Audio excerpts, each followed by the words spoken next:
Folks at home, what is up? Welcome back to the channel. It is April and it is time for some pre-spawn bass fishing. Top 5 baits for the month of April. Let's dive into it. I'm excited. This is the best time of the year to fish. Let's go.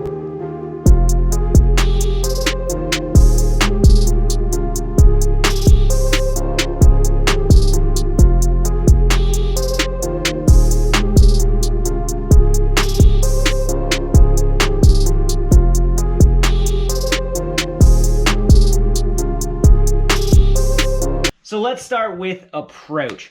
Whenever I'm on the water this time of year, I'm hunting water temperature, I'm hunting transition areas, and I'm hunting active fish. With that in mind, all of the baits that I have today are literally active style baits except for one, and there's one reason why I'm gonna throw that bait this time of the year. But pre-spawn is literally hunting for fish that are active, that are eating, and that are aggressive. So the baits that I'm gonna choose reflect that. So let's dive in. First and foremost, we're gonna have the jerkbait. So I have here the World Minnow 115 SP with flash boost in it from Shimano. And this bait is a absolute killer. I'm gonna start out with a jerkbait this time of year because it is a pure reaction bite. There is no bite getter that is more pure reaction than a jerkbait, and I'm gonna start deep to shallow. Now, in the pre-spawn, fish want to move shallow. That's where they wanna push, that's where they wanna hold, that's where they wanna go. So the 115 World Minnow is a world beater at shallow transition zones. We're talking mouths of pockets, we're talking channel mouths, we're talking the first stand of vegetation outside of a spawning bed or bay area. That jerkbait is clear favorite for me this time of year. Caden has put some massive fish in the boat this time of the year. Facing that jerkbait into the wind, boom, boom, boom, boom, pause, rip, rip, rip, bang. A lot of fish will eat a jerkbait in the pre-spawn. I love the World Minnow because the water tends to be off, and that flash boost that's going right now on it, literally that flash boost calls those fish in that off-colored to dirty water. If it's clear water, I'm gonna go with a 110 from Megabass because it's just a standard jerkbait, but I really have a lot of faith in the flash boost on that World Minnow right there. So number one, easy bait, great search bait, great reaction bait, jerkbait all day. Number two, as fish move into those ultra shallow pockets or those channels to push bait fish in there to get ready to move up to spawn, I have found that a jerk bait, soft bait combination is in the works. So I'm gonna pick up the Berkley Power Bait Nessie 5 and 7, and I'm gonna throw those baits because they are a pure reaction bite. Literally, for whatever reason, those fish pen up bait in those areas. They want to keep it in there. They want to feed up heavily on it, but they like that minnow profile. If I'm looking for a bigger bite, I am going to throw the Nessie. Now, this thing looks clean underwater. I like the 5-inch version because I'm up here fishing the north. I'm not fishing bigger bass, but if you have bigger bass everywhere, the 7-inch version will do you right. So, the Nessie is a soft glide bait. Why the Nessie? One, it is affordable and accessible, right? You can get this bait pretty much anywhere these days, and it's cheap. There are soft glide baits that are better than this bait. They're also harder to get and way more expensive. This bait will generate bites. It's not perfect. It's not a pure glide bait, but what it is a bite generator and a bite getter, and it's accessible and cheap, and literally for like 14, 13 bucks, you can get this, you can fish it, and you can learn how to fish a glide bait. It is accessible to anglers, right?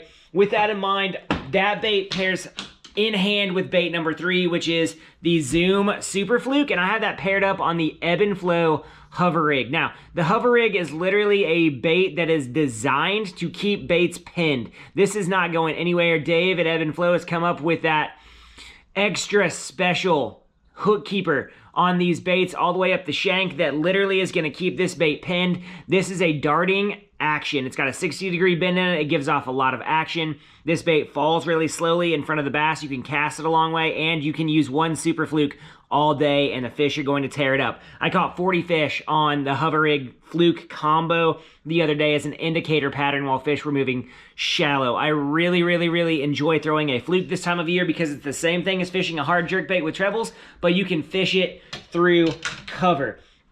So the first 3 baits that I'm talking about work deep to shallow. You can count them down. You can get them where you need to, right? So we've got the jerk bait, we've got the glide bait, we've got the fluke. Next up, I'm going to go giant hunting in the pre-spawn. Big females move up into transition areas and they are literally ripe for the picking. So I'm going to throw a big soft swim bait in those areas. Here we have the XPS Comeback Shad. This bait has had a lot of press, right? It went out the door years ago, comes back in when it got popular again, when Takahiro Omori and those guys were throwing it in tournaments again because they bought them all up and fished them years ago. This bait is super clean. I really love the colors on these, and once again, it is affordable and you can find it all over the place. That's what I'm going with right now. A lot of baits are getting really pricey. I'm giving you guys baits that cost dollars, not hundreds of dollars, right? The Comeback Shad is literally going to get bit. And when I throw a big swim bait, I'm looking to do one thing specifically. Throwing a big bait, you're looking for it to call fish, right? A 6-inch swim bait up here in the north is a big bait, right? Out west, down south, 6-inch bait is not big. You can throw an 8-inch Comeback Shad. You can throw an 8-inch mag draft up here and get bit. But what I'm looking for is that bait right there is going to call fish to you. It's got a good wobble, a good roll. It's got a head shake. You can see it on the underwater there. It's a super clean bait. It looks really, really good underwater. The color schemes look really good. And once again, it's not going to break the bank. What we're looking at here is affordability and ease of use. Both of those things are captured in that XPS bait, right? But the 4 baits that I've given you so far have been literal baitfish imitators. They've been literal reaction baits, and I'm chucking and winding those baits and putting a lot of action to it. This time of year, I find you get bit doing that a lot better than your standalone quiet tactics. If I find them and they don't want to eat those reaction baits, what I'm going to do is I'm going to pick up an 1/8 ounce puffball jig. So it's an 1/8 ounce ebb and flow head with a puffball tied skirt on there. And I'm going to put a Z-Man TRD on there. So what you have here is an upsized profile of a finesse jig. And there's a reason why. Jigs get big bites. This is a bite getter, number one, but a big fish is going to see this puffball jig and literally annihilate it.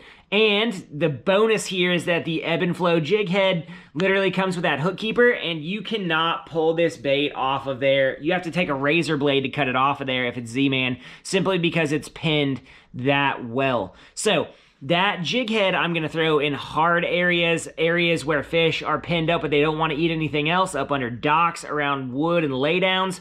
That finesse jig, puffball jig, is going to do a lot of good for you this time of year. It's just simply a bait that will get you bit when other things will not.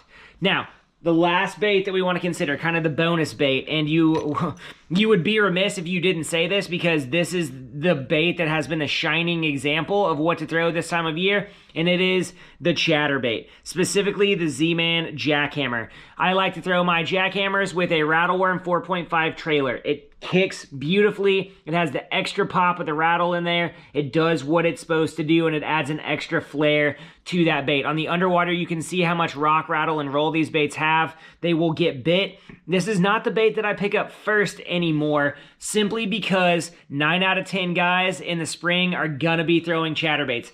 Remember what I said about us on the channel. Caden, Sam, me, Dave, we fish differently. Fishing differently can get you a lot of bites. Not saying that traditional things won't, but a chatterbait, 9 out of 10 guys are going to go throw a chatterbait in transition zones right now. Fish have seen it. It's time for us to adjust our game. The big swim bait almost has taken over the chatterbait space. The glide bait has almost taken over the chatterbait space. The jerk bait, being high sticked through the weeds, has taken over that chatterbait space. Give fish something that they're not used to seeing, and they will bite it. Right? Same thing with the Ned Rig jig. I'm not just throwing a Ned Rig out there. I'm throwing a puffball jig with a Ned worm hooked onto it. So don't be afraid to be different in your presentation, and you will benefit from that. Guys, if you like what's going on the channel right now, give us a like, subscribe. In the comment section, let us know what baits you want to see. If you have a bait maker out there that you think is amazing, comment that bait maker. Let us do underwater of that bait. Let us know how we can help your fishing get better. Go over to Ebb and Flow, help support Dave out there. Hit our links on Omnia. help support us there. Handing and believes in the channel, help support us there. Let us know what we can do for you. We'll see you guys next time.